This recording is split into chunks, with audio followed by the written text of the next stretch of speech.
Hey, what's going on, guys? So I wanted to give you my thoughts on the leaked Oblivion and Fallout 3 remasters.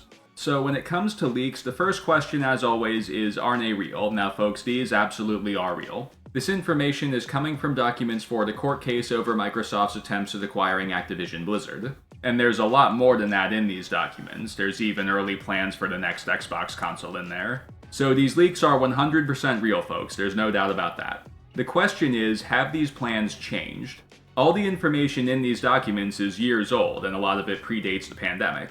So it's extremely unlikely that the plan has remained exactly the same since then, but we know that there was a time that this was the forecast for Microsoft and Bethesda. And in my opinion, these projects make a lot of sense. So because Microsoft has invested a lot of money in ZeniMax and Bethesda, and they want a return on that investment very soon. However, Bethesda is well known for really taking their time with their projects. And they've been pretty transparent that they don't want to recruit a huge amount of people to their studio just to get games out faster. They want to keep things small.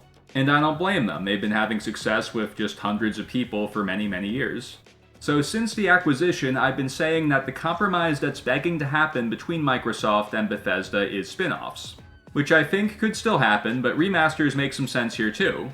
Outsourcing these remasters is a way that both parties can profit off of the acquisition in the coming years, but won't contract from what Bethesda is planning for Elder Scrolls 6. So this seems like a perfect compromise that benefits both sides. So are these projects still in the works, or were they cancelled? Well, I think the Oblivion remaster is definitely happening, and I'll explain why. Another thing that I've been sort of casually plugging for the past few years is for Bethesda to buy out the Elder Scrolls Renewal project.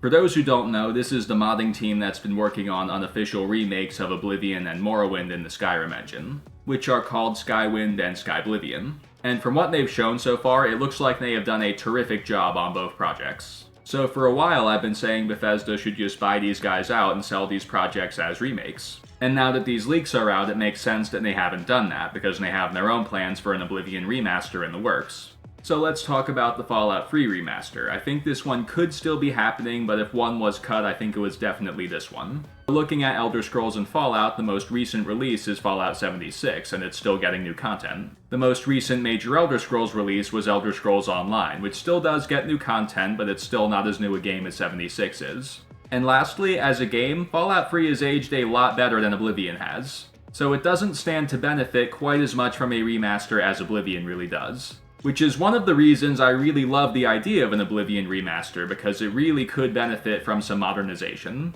Those old game mechanics Oblivion uses can be very frustrating, and the scaling is just broken. And of course those visuals could do with a major overhaul. One of the reasons I really avoid using Oblivion footage in my videos is because it just looks bad.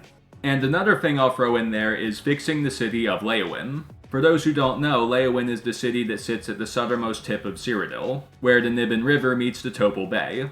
So it's supposed to be the city that ships have to go through to reach the rest of Cyrodiil from the ocean.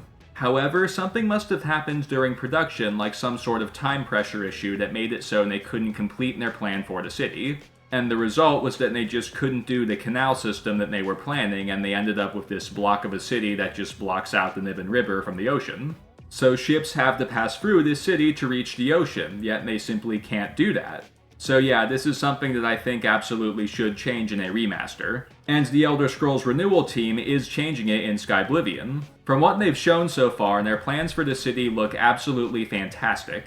They've come up with this genius way to make the city make sense, as in it has canals now, but they've also maintained the original look from it from the games. What they did is they sort of chopped it up and put parts of it on each side of the river. So assuming that the Oblivion remaster is happening, I really hope this is fixed in that as well.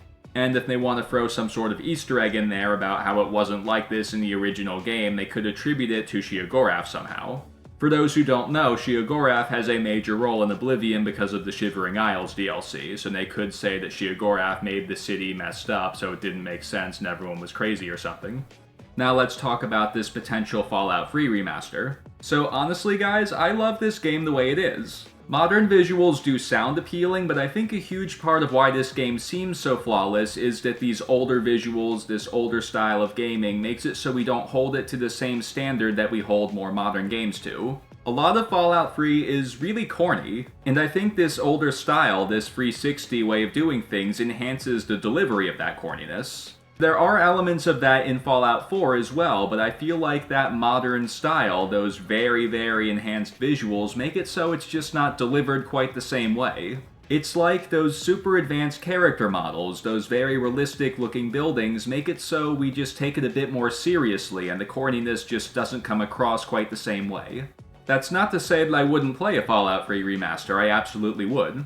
So in my opinion, the crowning major appeal of these remaster projects is mod support. Imagine playing an Oblivion expansion nearly 2 decades after the game came out. That is what we are looking at here, folks. Imagine modding our way around that game's tedious mechanics and just maxing our characters, making OP spells and all that. That'd be awesome. And this is my personal favorite, imagine not having to repair weapons and armor in Fallout 3. That is a dream come true right there for me. So those are my thoughts about these remaster projects. If you have something to add, please comment. And if you enjoyed this video, please leave a like, share with your friends, and subscribe. It all really helps me out a whole lot. So thanks again, folks, and I will see you next time.